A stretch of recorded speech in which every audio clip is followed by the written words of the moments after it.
So unfortunately, Joe Biden is the presumptive Democratic nominee. He's on his way to get the nomination by hiding away.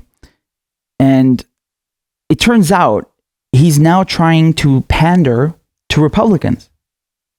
So check this out. Biden campaign is secretly building a Republican group. All right. So appearing in an Instagram live chat with soccer star Megan Rapinoe on April 30, Joe Biden made a spontaneous, vague statement about how he's been, quote, speaking to a lot of Republicans, including former colleagues who are calling and saying, Joe, if you win, we're going to help. Wow.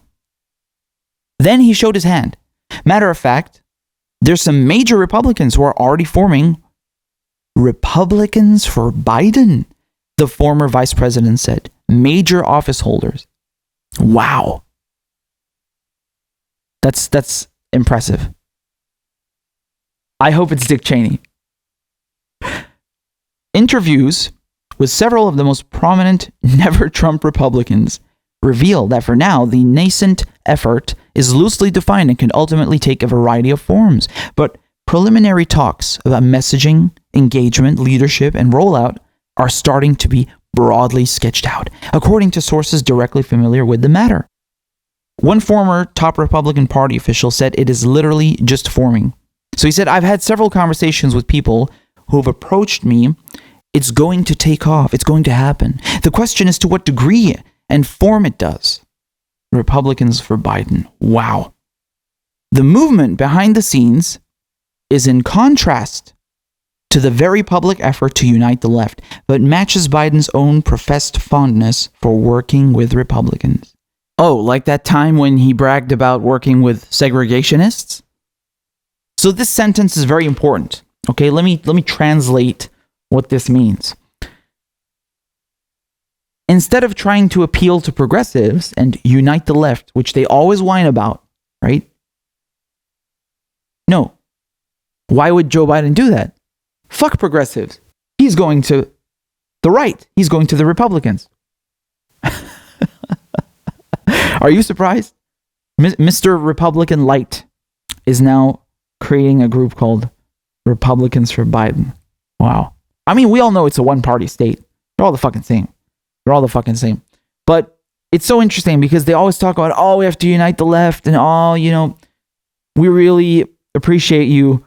We see you and we hear you and we don't give a fuck about you, bitch. They always do that, right? Oh, we have to unite the left. Oh, we have to come together. Oh, we have to defeat Donald Trump. We have to defeat Trump. We have to unite the left. And if you don't vote for Biden, you're the reason Trump is in the White House. If you don't vote for Hillary, you're the reason Trump is in the White House. Why didn't you come with us? Why aren't you uniting the left? You'll never hear the end of it. All the time. And then they do this shit. I mean, what did you expect? Biden literally told you that he would veto Medicare for all, right? What concessions did he make? What concessions? Oh, Medicare eligibility dropped from 65 to 60 years old. Wow. And then some crap with free college. It's not free college. It's garbage. That's it. Nothing. Not one policy concession. And the entire Democratic establishment fell in line because they're bitches. They're Nancy Pelosi's poodles, right? She just whips them into shape.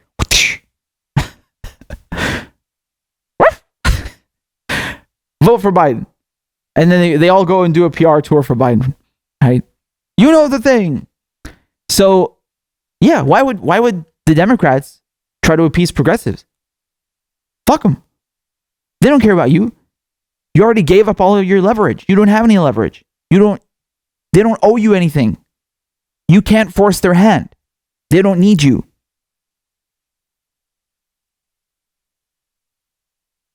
Do you understand now why it's important to apply pressure?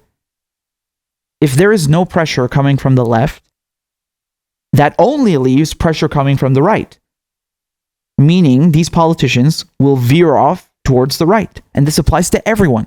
AOC, Bernie, Ilhan Omar, all of them. They profess, right? They profess to be progressives, But progressives ain't giving them no pressure. Everything they do, they just lick their balls. They can do no wrong. Because progressives always want to kiss their ass. Okay, great. But now the problem is they're only getting pressure from the right. They're not going to listen to you because you're just kissing their ass no matter what they do. So you're not applying pressure. You're not keeping them in line. Remember, these are fucking politicians at the end of the day. They're fucking politicians in Washington, D.C. The biggest, dirtiest fucking cesspit you can imagine.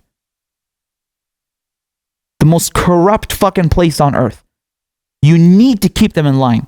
This is if you even can. I don't think you can. You don't exert anywhere near the same amount of pressure as the establishment does. Nowhere near. And so, because you don't do that, the only pressure is coming from the right, from the establishment, and so they veer off to the fucking establishment. Here we are. Look how delusional they are. As we move into the general election, we're going to continue to ramp up our outreach to Americans of all political stripes, including the many disaffected Republicans who are horrified by Trump's historic mismanagement of the coronavirus crisis. The campaign declined to elaborate on Biden's own prior statement about a, quote, Republicans for Biden group forming. Of course they would decline, because it's going to cause an outrage. Because it's in direct contradiction of all of this unite the left bullshit, isn't it?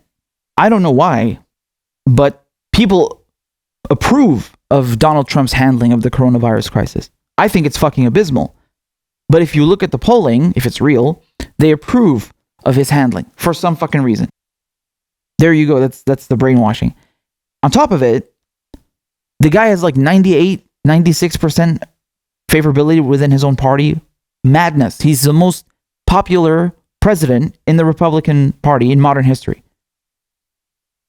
Who are these disaffected Republicans you're talking about? Well, what are they, like 10 fucking people? You're not going to bring them over with a fucking platitude policy platform. What the fuck is Joe Biden offering? Nothing. And on top of it, he's a demented fucking goon. He can't even speak. He's a joke and a fucking rapist. Fuck out of here, man. This is ridiculous. It's really ridiculous. The level of disrespect that they have to progressives. Oh my God. You know what this reminds me of? It's like that Zoom call that Hillary wants to do. Like, yeah, just, tickets for $100,000. Of course, why not? Like, they're so fucking disconnected from reality. It's really hilarious. It's really hilarious. And then they expect you to just fall in line and vote for them. Fuck off, man. No matter who you vote for, it's the same fucking result. Same shit, different toilet. Always. Okay? The corporatists, the lobbyists, they still control Washington, D.C. Nothing's going to change. Whether you vote, you don't vote, you vote for Trump, you vote for Biden, you vote for a fucking pigeon, I don't know. It's the same shit. They're not going to do anything about corruption. They're not going to remove the corporate stranglehold over the political apparatus. Never. They work for corporations. Republicans for Biden. What is that? Oh my God. What a joke. Unite the left, guys. Let's unite the left with the Republicans for Biden. What is this? What is this shit? Oh my, I really don't know what to say, man. I really don't know what to say.